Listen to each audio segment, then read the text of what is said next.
The chapter 4 of Karl Maier's This House Has Fallen is devoted to the Ogoni Wars, in which Ken Saro-Wiwa, writer, columnist, politician, businessman, activist, played a central role. I was old enough when Ken Saro-Wiwa was arrested, tried, and executed.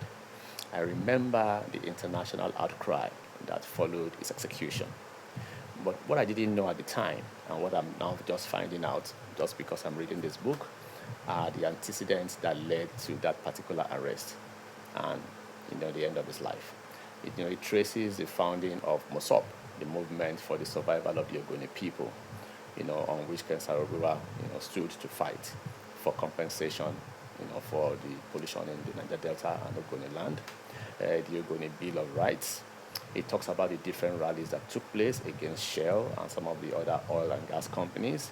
Talks about how the military was deployed. We were in the military era at the time, how the military was deployed to that area, Ogoni land and environs, and how they kind of fell so many people. Hundreds of people were killed, hundreds of houses were destroyed, all because a group of people chose to stand up for their rights. And then at the end of the day, he was killed, and in one of his final statements at the tribunal, Ken Saro-Wiwa said, "I'm a man of ideas. In or out of prison, my ideas will live."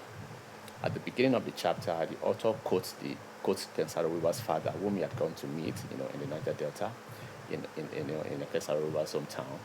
And the man said, "Nigeria is sick, and the Nigerian government is wicked." Reading through the chapter and the fifth chapter, which is also devoted to the Niger Delta crisis, you will actually see that kind of sickness of a country, across the pages. You will also see and be horrified at the wickedness of the Nigerian government. Of course, at that time, represented by the military regime headed by Abacha. It was just too much to handle, so I needed to drop the book for a couple of days and then pick it up again later. So this is my take on a slice of this book. I'll continue to dig deeper and then share my thoughts about the book.